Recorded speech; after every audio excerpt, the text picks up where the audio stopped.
আসসালামু আলাইকুম রহমতুল্লাহ। দেখেন আপনারা, আমি লাউ কুটে নিছি, লাউ দিয়া কৌতু দিয়া রান্না, লাউ লাউ দিয়া দিয়ে রান্না করতেছি, এই ডাল দিয়ে।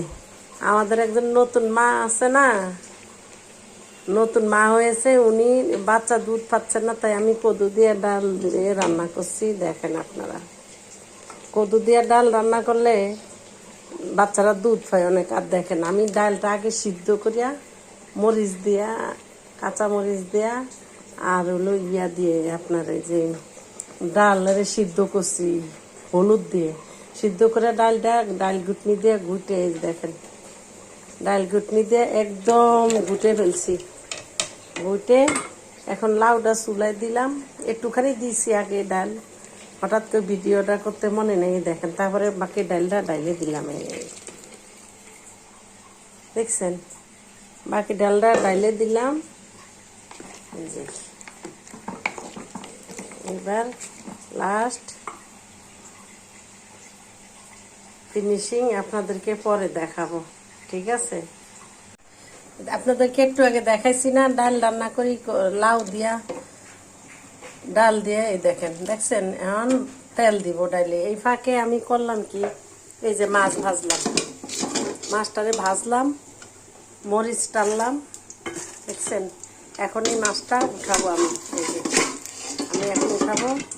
উঠে এই যে এটার উপরে রাখলাম। এই একটু পরে ঠান্ডা হইলে ভর্তা বানাবো মাছের, ঠিক আছে? এবার দিয়ে দিব আমি যে ডাইলে তেল দিব, লাউ দিয়া ডাল দিয়ে রান্না করছি, ডাইলে তেল দিব। এই দেখেন,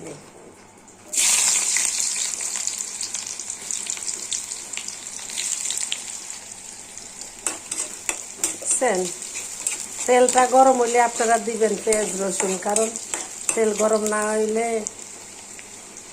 পেঁয়াজ দিলে তেলটা উপরে ভাসে, এই জন্য তেলটা ভালো করে গরম করে আপনারা পেঁয়াজ দিবেন।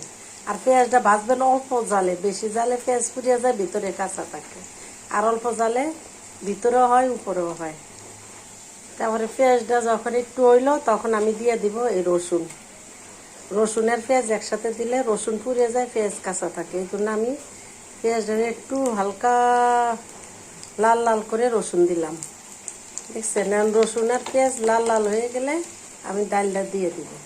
এই ফাঁকে আমি করলাম কি, এই দেখেন, আরেক চুলায় দিয়ে দিলাম পেঁয়াজ দিয়ে দিলাম আমি।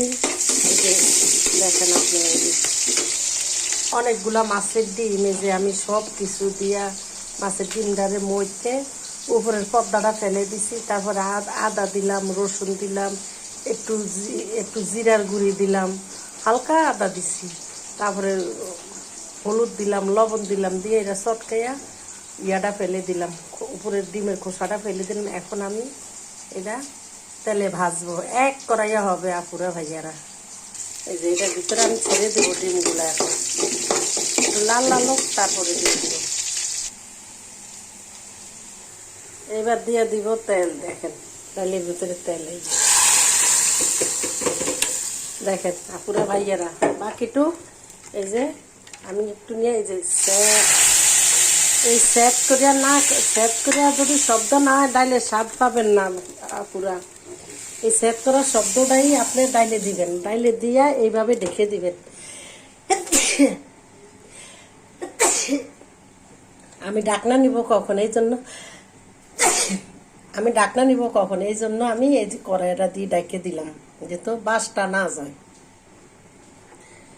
কড়াইটা উঠে ফেললে সেন্ট চলে যাবে, ঠিক আছে? তারপরে আপনাদেরকে আমি একটু দেখাই, এই দেখেন রংটা কত সুন্দর আসছে, দেখছেন। ডাল দিয়ে কদু দিয়ে আপনারা খাইয়া দেখবেন, অনেক স্বাদ। এই ডাল রান্না শেষ। কেউ আরো ঘন খায়, কেউ আরো পাতলা খায়। আমরা একটু পাতলা লইছি, আমাদের বাচ্চারা পাতলা খায়। আর তাছাড়া এই ডালটা ঘন হইলে, ঠান্ডা হইলে ঘন হয়ে যাবে, অনেক ঘন হয়ে যাবে আপুরা ভাইয়ারা।